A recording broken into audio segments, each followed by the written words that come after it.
ये कहानी है दो दोस्तों की। एक का नाम रहता है साहिद और एक का नाम रहता है वसीम।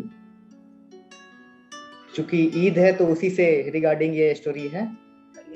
तो एक साहिद और एक वसीम। तो साहिद काफी अच्छा लड़का रहता है, इन द सेंस अपने संस्कारों के मामलों में या हर एक चीजों में। और वसीम जो रहता है वो बुरे बुरे चीजों में फंस चुका होता है, उसे मालूम नहीं कि क्या करने का है, बस इधर से उधर घूमता रहता है। और वैसे तो जन्म से सभी एक ही होते हैं, कर्म से इंसान महान या फिर अच्छा या बुरा बनता है। तो ये दो दोस्तों की कहानी। हुआ क्या कि दोनों दोस्त घूमने चले मार्केट में। मार्केट में उन्होंने देखा कि काफ़ी ज़्यादा भीड़ है, काफ़ी ज़्यादा ये मार्केट लगा है, मेला सा लगा है।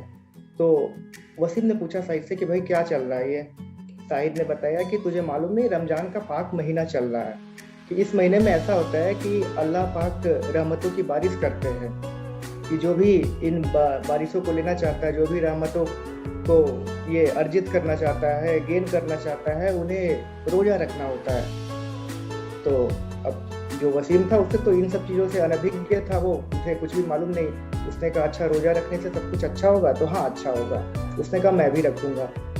अब जो वसीम था तो बुरा लड़का, हमेशा झूठ बोलता था, ये वो करता था। फिर उसने कहा कि नहीं चलो ठीक है मैं भी रखूंगा। अब दोनों दोस्त मार्केट से घर आ गए। साहिद घर पे गया, उसके अम्मी अब्बू ने उसके लिए नए नए कपड़े और ये मिठाइयाँ वगैरह लाए थे। वो अम्मी अब्बू उसके वो देख करके बहुत खुश हुआ। तो उसने कहा ये अपने अम्मी अब्बू से कि ऐसा है अब्बू कि मैं ये मिठाइयाँ और ये कपड़े अपने दोस्त वसीम को देना चाहता हूँ, क्योंकि वो काफ़ी गरीब भी था एक्चुअली वसीम। तो उसके अम्मी अब्बू ने कहा ठीक है बेटा दे दो, कि मैं तुम्हारे लिए नहीं ले आऊँगा। फिर भी सही है। अगले दिन अब साहिद गया अपने वसीम दोस्त के घर। तो वो देख रहा है क्या कि वसीम अपनी अम्मी से कह रहा है कि अम्मी मुझे नए कपड़े दिला दो।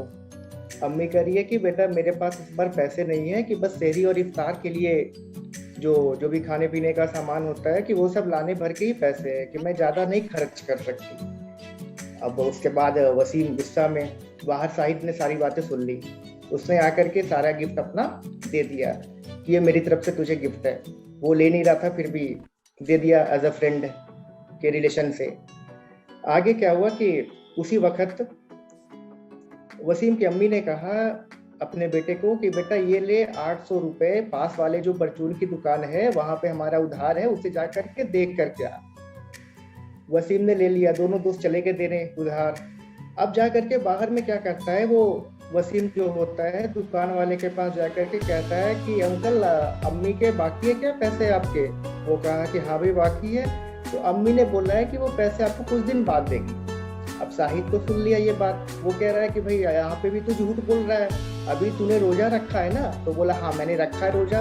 तो रोजा के बावजूद भी झूठ बोल रहा है। यार कुछ नहीं होता, बोलने देना। ये पैसे अगर रहेंगे ना, तू नहीं समझ रहा है कि पैसे रहेंगे तो हमारी ईद की अच्छी जुगाड़ हो जाएगी और अच्छी अच्छी चीजें भी हम खाएंगे, नए नए कपड़े भी आ जाएंगे, पैसे तो बाद में मिलते रहेंगे।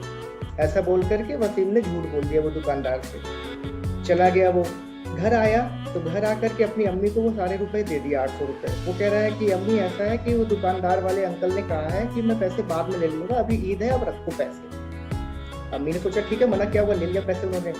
कुछ एक दिन के बाद क्या हुआ कि वो दुकानदार फिर से आया उसके पास घर पे रुपए मांगने कि दीदी ऐसा है पैसे दे दो, मेरे काफी दिन हो गए। अम्मी कह रही है कि भाईजान पैसे तो मैंने भिजवाए थे, आपने ही लौटा दिए। अब वो सारा वाक्य समझते दोनों को देर न लगी कि ऐसा है कि मेरे बेटे ने फिर से वो कुछ गलत गड़बड़ी करी है, कि वो पैसे ले करके भी और फिर लौटा दिया, झूठ बोला होगा उसने। समझ में आ गया। कुछ एक दिन के बाद ऐसा होता है कि वो उसका जो दोस्त रहता है वसीम का साहिद, वो उसके फुल फैमिली के साथ वो लोग आउट ऑफ टाउन चले जाते हैं। और इसी बीच एक दिन अचानक वसीम की, रमजान का ही महीना चल रहा होता है एक्चुअली, उसी टाइम की बात है।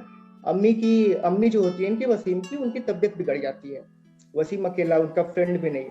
वो जाता है पास वाले परचून के अंकल की दुकान पे, कहता है कि अंकल मदद कर दो, मेरी अम्मी बीमार है, मैं क्या करूं।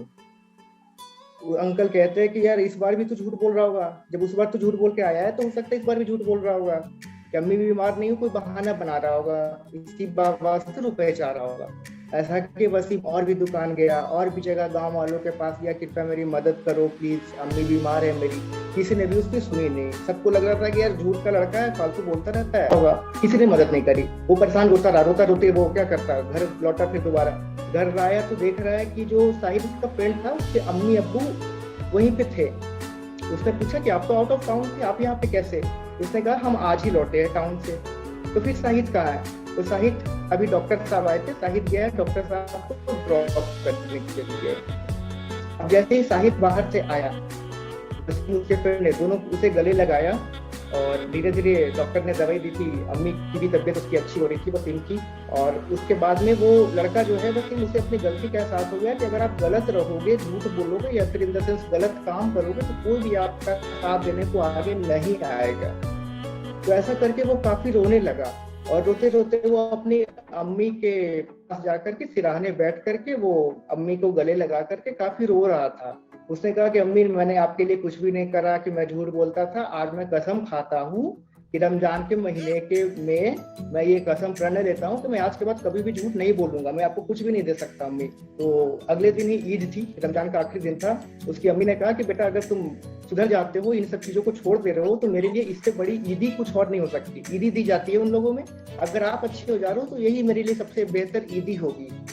और ऐसे ही कह करके सभी लोग मिलने लगे और ईद की शुभकामनाएं एक दूसरे को देने लगे और शायद अल्लाह पाक भी खुश हुए। Thank you.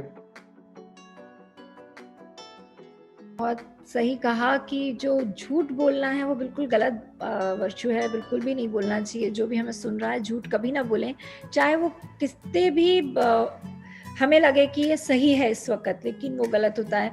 सिमिलर एक स्टोरी मुझे याद आती है जो हमने बचपन में सुनी है, शेर आया वाली स्टोरी।